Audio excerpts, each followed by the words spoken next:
The moment Scarlett Taylor's hand touched my mailbox, the world froze. Then came the zap. A sharp crackle, a flash of blue, and the mighty president of our HOA jumped 3 feet backward like she'd grabbed a live wire. Her scream echoed down Maple Creek Lane sharp enough to wake every neighbor within 50 yards. I stood by my window, coffee steaming in my hand, and whispered to myself, lesson delivered. 8 months earlier, I'd moved to Maple Creek hoping for peace. I'd spent years freelancing from noisy apartments and coffee shops, saving every dime, until I could buy my dream home, a white-fenced colonial under a maple tree, the kind of place that looks calm even when your life isn't. For a while, it was everything I wanted. Morning coffee on the porch, the mail truck right on time, polite waves from neighbors pretending to like each other. Then the mail started disappearing. At first, it was junk flyers. Then it was my bank statement, insurance, renewal tax documents, everything that mattered. Losing 1 envelope was coincidence. Losing 5 was sabotage. I called the post office, where a woman named Linda clicked at her keyboard and said, "All your mail's been delivered, sir." Delivered where? The next week I was slapped with a late fee, missed a $50,000 client contract, and realized my quiet life was being sabotaged, 1 envelope at a time. That night, as I stared out the window at my lonely mailbox, something in me buzzed like the faint electric hum before a storm. My neighbor Helen, a retired teacher who knew everyone's secrets, leaned on her cane one morning and said, "You know, Scarlett's been checking people's mailboxes lately. Says she's enforcing the community aesthetic." Scarlett Taylor, the self-proclaimed queen of Maple Creek. Mid-50s, pastel blazers, pearl earrings, the kind of smile that made you feel you'd broken a rule you didn't know existed. She drove a spotless white Mercedes and treated HOA bylaws like the 10 Commandments. People called her dedicated. I called her dangerous. So I did what any self-respecting suburban detective would do. I installed a camera inside a decorative birdhouse aimed right at the mailbox. 3 days, nothing. On the 4th, there she was, clear as day, reaching in with those manicured hands, taking my mail like it belonged to her. I waited, gathered footage, labeled every clip. When I finally confronted her with printed screenshots, she smiled that Stepford smile and said, "Oh, Daniel, I was just checking for misdelivered letters." "They're different colors," I said flatly. "And yours is on another street." Her husband Brad appeared behind her, all polo shirts and lawyer's arrogance. "You accusing my wife of a crime, that's harassment." "I have video," I said. His voice went cold. "Then you'd better be careful who you show it to. HOA doesn't tolerate troublemakers."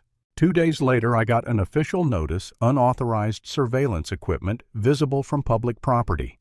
Scarlett had turned my evidence into ammunition. That night, sitting at my desk, I felt the slow burn of helplessness. The police said they couldn't help without recovered mail. The HOA fined me. The system bent around her. For a while, I wondered if I was the crazy one. Maybe I'd misread everything. Maybe the footage didn't mean what I thought it did. But then I'd re-watch the clips, Scarlett calm as ever, stealing what wasn't hers, and I knew the truth. One night, staring at my laptop, I muttered, "If the system won't stop her, I'll build one that can." That's when Operation Mailshock was born. I called Marcus, my college buddy, an electrical engineer with a wicked grin and zero moral hesitation. "Ever electrify a mailbox?" I asked. He laughed. "Not yet, but now I really want to." We spent a weekend in his garage soldering, testing, laughing like mad scientists. The setup was simple: a 12-volt static pulse, a warning beep, and a fail-safe that turned it off during USPS hours. Legal safe, but impossible to forget. Marcus tested it on himself first, jerked back, swore, then grinned. Perfect. A shock with a side of humility. I printed a small sign. Property protected. Do not touch. Subtle enough to be ignored, clear enough to be legal.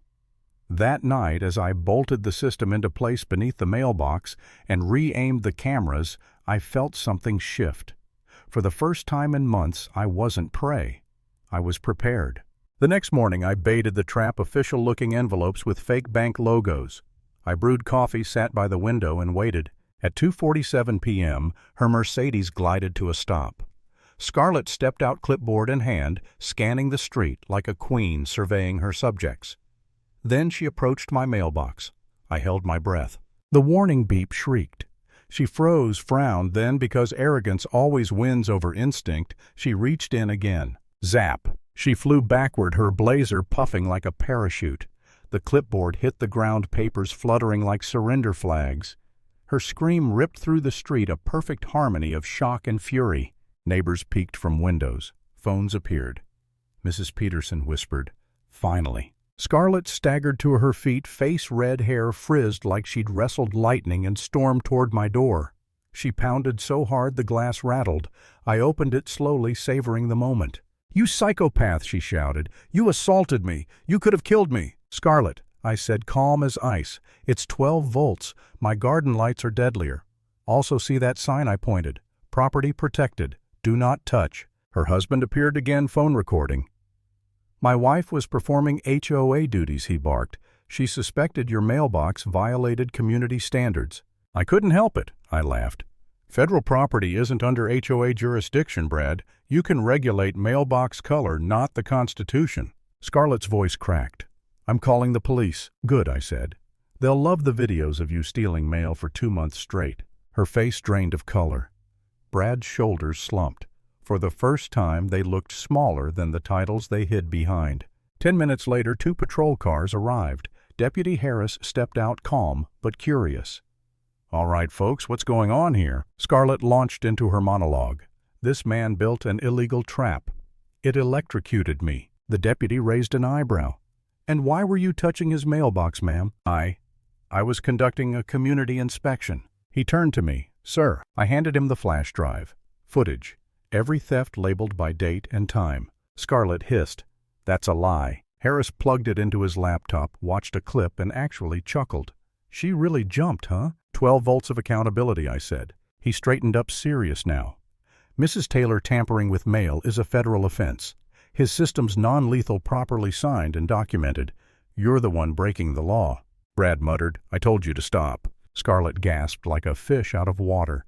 "You can't humiliate me like this. I'm the HOA president." "Not anymore," Harris said.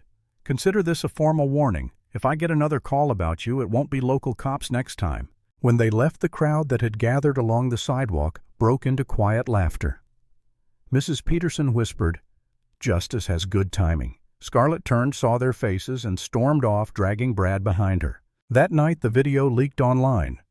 HOA president gets electrified, justice hit 500,000 views before breakfast. Cars slowed in front of my house, neighbors left thank you notes, and the mailbox became a minor celebrity. 2 days later, black sedans rolled into the neighborhood. U.S. Postal Inspection Service. Agent Rogers shook my hand and said, "Mr. White, thanks for your cooperation. We believe your HOA president's involved in multiple mail thefts." By noon, they were hauling boxes out of her perfect home, stolen mail from half the residents, organized by name and date. Scarlett stood on the porch shouting about community integrity, while her husband quietly signed divorce papers. When the cuffs clicked around her wrists, she turned to me and spat. "You think you've won?" I smiled. "No, I just think electricity travels faster than gossip." As the agents drove her away, the neighbors clapped softly, cautiously, like people tasting freedom for the first time. I didn't join in. I just stood there watching the blue lights fade down Maple Creek Lane and felt the quiet settle back over the street. For months, Scarlett had ruled with fines and fear. All it took to end her reign was one spark, 12 volts of justice, and a man who finally decided he'd had enough. Because in this world, power isn't control.